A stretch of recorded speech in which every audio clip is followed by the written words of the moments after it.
hanggang gabi po Luzon, Visayas at Mindanao. Maghahain na raw ng resolusyon ng mayorya sa Kamara para maibasura ng tuluyan ang kanilang Priority Development Assistance Fund o pork barrel. Samantala, ang ilang lider ng simbahan ay nanawagan din kay Pangulong Aquino na alisin na ang kanyang President Social Fund. Dapat daw maging mabuti siyang halimbawa.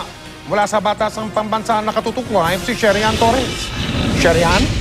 Yes, Mel, Mike. Kasunod nga nung Liberal Party Caucus kahapon ay nagpatawag ng House Leadership Meeting si House Speaker Feliciano Belmonte doon sa kanyang tanggapan. At yung kanilang napag-usapan, yung pagbuwag ng Priority Development Assistance Fund o mas kilala sa Pork Barrel Fund.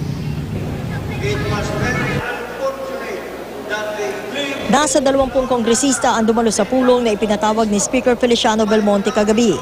Ang agenda, ang tuluyang pagbuwag sa Pork Barrel Fund. Dumalo ang mga taga-Liberal Party, Nationalist People's Coalition at National Unity Party.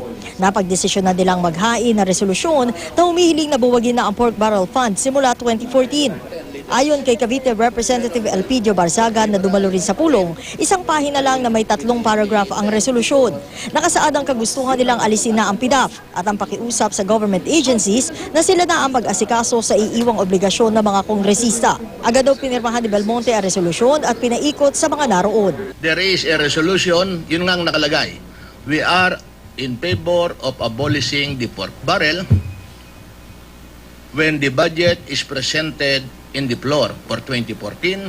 We will be asking for the removal of the 24 or 25 billion pork barrel. We are appealing not only to our different agencies like the SWD, the Department of Education, the Department of Health, and the different government hospitals, but to the people who are rallying against the PDAP, na sana be considerate and try to consider the needs of our people. Hindi pa matukoy kung ilan na ang pumirma. Nangangala pa raw ang mayorya ng dagdag na pirma kaya di pa isinasa publiko ang resolusyon. Hindi pa rin ito formal na inihahain sa Bills and Index Department ng Kamara. As of last night, of course sa naabutan ko sa meeting ay may fina-finalize pa sa resolution. Hindi ito ang unang resolusyon sa Kamara at maging sa Senado para buwagin ang pork barrel. Ang mga kaalyado ni dating Pangulo at Cayoy Pampanga Representative Gloria Arroyo may House Resolution number 235 na humihiling na i-abolish ang pork barrel ng mga senador at kongresista. Sa Senado, naghain na rin ang katulad na resolusyon sina Senador Cheese Escudero, Miriam Defensor Santiago at Alan Peter Cayetano. Pero si Gabriela Party List Representative Luz Biminda Ilagan, isa sa mga nagsusulong ng pork barrel abolition, nakukulangan sa resolusyong nabuo kagabi. The PDAF is only a slice of the total barrel. What about the whole barrel? And that would refer to presidential pork. Ganito rin Mel ang apela na maging na ilang leader ng simbahan.